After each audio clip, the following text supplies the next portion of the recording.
planejamento inteligente, ele se divide em 2 etapas.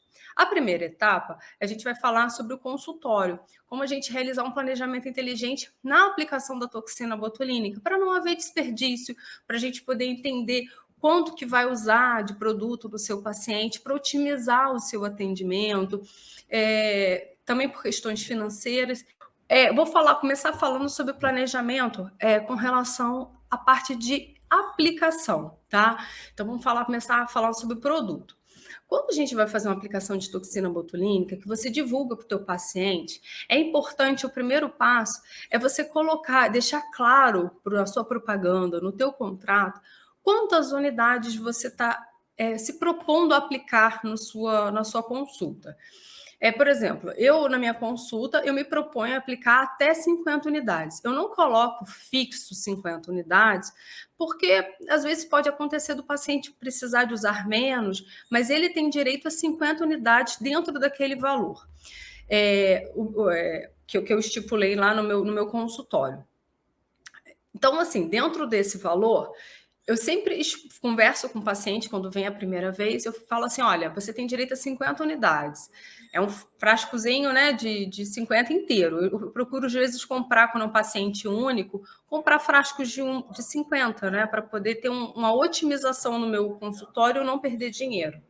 Porque, às vezes, eu comprar de 100, eu não consigo fazer venda casada, né? Vender às vezes para um outro paciente à tarde ou naquele mesmo dia e eu não ter perda de dinheiro. Então, vamos planejar, eu comprei um vidrinho de 50, eu vendi para aquele paciente 50 unidades.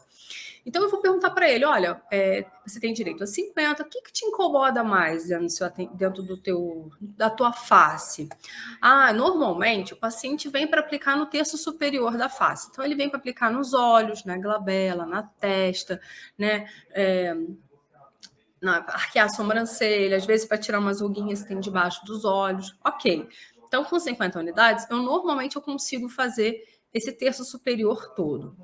Na hora que eu vou fazer minha avaliação, eu peço o paciente para fazer várias mímicas. Então, antes eu avalio ele ainda na cadeira, a gente faz a nossa ficha de anamnese, ele escreve tudo, ele me explica o que ele tem queixas maiores olhando no espelho, eu vou para a parede para tirar foto, eu tiro a foto dele fazendo várias mímicas, então cara de zangado, cara de espantado, sorrindo, eu tiro foto de lado, de frente, filmo também as mímicas, e aí na hora que eu vejo as mímicas, ele já me disse que quer terço superior, que é o que incomoda ele. Aí eu olho se ele tem indicação de fazer, por exemplo, terço inferior, como depressor do ângulo da boca. Eu vejo se ele já tem essa região já marcada. Eu observo se ele tem um queixo celulítico. Eu observo se ele tem o pescoço de Nefertiti. Então, com algumas caretas, assim, puxando o pescoço, eu observo, faço essa observação. Mas eu tenho na mente que ele tem predileção para fazer essa parte superior. Beleza. Aí ele senta na maca, eu vou fazer o planejamento da aplicação dele. Então, eu vou começar a marcar os pontos de acordo com as mímicas que ele já fez. Eu peço ele novamente para fazer algumas mímicas e eu vou lá marcando. Eu gosto muito do meu paciente estar com o espelho na mão para ele olhar, porque normalmente o paciente de primeira vez é muito curioso, ele quer saber como é que faz. Às vezes é um paciente de primeira vez, não de toxina, mas é uma primeira vez de um paciente comigo, ele quer ver como é que eu trabalho. Então, eu deixo sempre um espelho na mão dele para ele ir olhando e vou explicando. Então, eu vou marcando e vou explicando tudo para o meu paciente. Faço as marcações aonde os pontos só. Faço as linhas de segurança e faço a marcação dos pontos. Aí, eu vou para o meu mapa. O que é o mapa? O mapa nada mais é que um desenho de uma face, pode ser uma face de músculo, pode ser só um desenho, aquele pictograma assim, de um rostinho. Você pode pegar realmente um papel e desenhar um rostinho e fazer as marcações, algo que você consiga desenhar aonde você está aplicando aqueles pontos. Eu tenho uma fotozinha de músculo, né? Mas você não precisa ter uma foto super linda, maravilhosa. É mais uma coisa para você, para o teu paciente, você entender aonde você aplicou, quantas unidades. Então, eu vou para a parte do planejamento. E no meu mapa, eu vou marcar.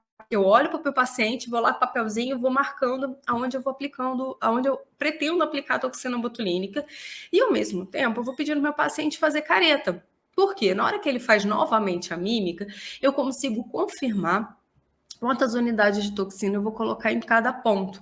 Porque sempre tem um local que vai incomodar mais a ele. Por exemplo, tem paciente, ele vai falar assim: ah, doutor, me incomoda todo o terço superior. Mas sempre vai ter um ponto que vai incomodar mais, tipo os olhos, a ruga da glabela, o pé de galinha. Ah, ele quer muito arquear a sobrancelha. Então, a primeira coisa, quando a gente está lá no começo do atendimento, que a gente está conversando com o paciente, é importante ouvi-lo. Então, eu vejo muitos profissionais pecarem por não ouvir o paciente, para eu poder atender 100% as necessidades dele, a expectativa dele. Na hora que eu vou fazer o meu planejamento, lá passar os pontos que eu marquei para o papel, para pensar em quantas unidades eu vou colocar, eu vou dar prioridade ao que incomoda mais a ele, o que ele já me falou que incomoda mais. Então, ali, eu vou pesar um pouquinho mais na mão da toxina botulínica.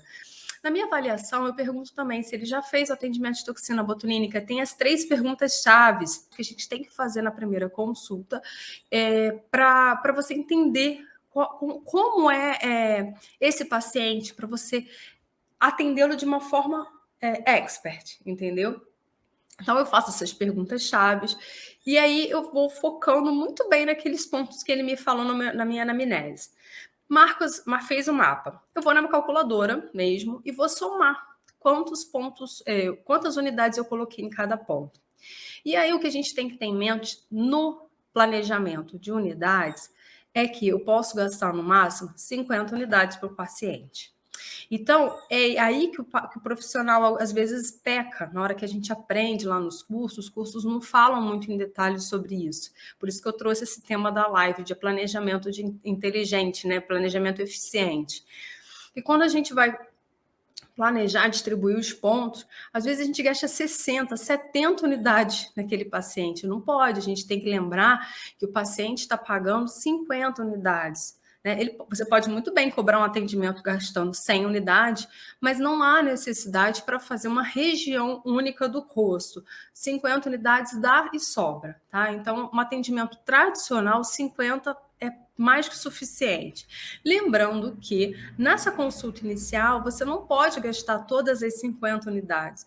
Você tem que deixar um pouco de unidade para fazer a revisão. Eu não cobro a minha revisão do meu atendimento. Então, está inclusa a revisão. Eu não chamo de retoque, eu chamo de consulta de revisão. Na anamnese, eu já aviso ao seu paciente que no contrato, inclusive, está escrito que ele tem obrigação de retornar num prazo de 13 a 15 dias. Se ele não voltar nesse prazo, é dado como feito. Ele não pode reclamar depois de um resultado que ele não ficou satisfeito, ou um pontinho que não pegou. Então, isso está tudo muito amarrado no meu contrato. Então, nessa revisão, caso ele necessite de um retoque, eu faço. Mas eu não falo a palavra retoque para o meu paciente, porque senão ele vai achar que ele tem que estar sempre querendo retocar. Então, você foca seu atendimento no terço superior. E aí ele vai querer retocar aqui, ele vai querer retocar aqui. Não é o que a gente está combinado. O combinado não sai caro. Então, eu explico, olha, na revisão, eu quero primeiramente tirar a foto, né, para ver como ficou o resultado. E o segundo ponto da revisão é caso fique algum pontinho que não ficou tão eficiente, não pegou tão bem, eu vou e dou aquela corrigida. Mas assim, hoje eu já raramente eu faço uma revisão no paciente aplicando o retoque. Raramente eu faço retoque. Porque eu já faço há tanto tempo, hoje eu já consigo olhar para uma musculatura, fazendo o meu planejamento, entendendo as mímicas faciais, todos os tipos de mímicas que a gente tem, todos os tipos de formatos de músculo que nós temos, né? De contração muscular, eu consigo hoje determinar quantas unidades eu preciso em cada ponto e atender muito bem as necessidades do meu paciente. Eu sempre foco muito no que ele está com a queixa principal, se é a glabela, se são os olhos. Então, eu sempre foco ali onde ele incomoda mais esse paciente. E aí, a partir desse momento, eu faço todo o meu planejamento. Então, focando...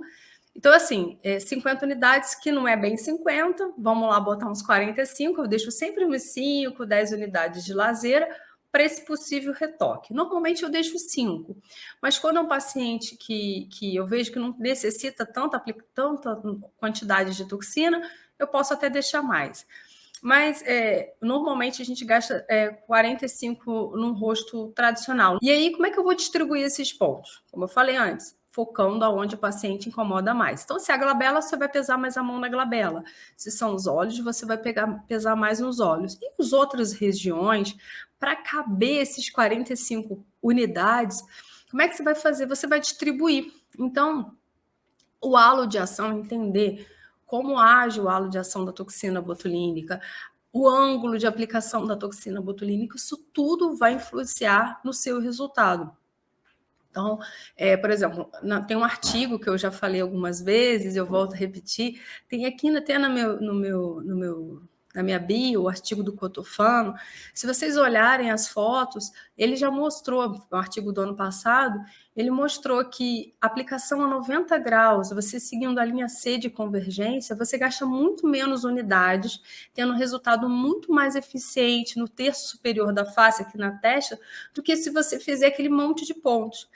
Não está errado fazer um monte de pontos? Não, são técnicas. Cada livro que a gente acha, briditoxina botulínica, tem uma técnica diferente. Tem profissional que faz em W, tem profissional que faz fazendo zigue-zague, tem profissional... Enfim, não está errado, são técnicas. Mas você tem que tentar aprender uma técnica que dê um resultado eficiente, que você minimize mínima quantidade de retoque para você. O ideal é você fazer retoque nenhum.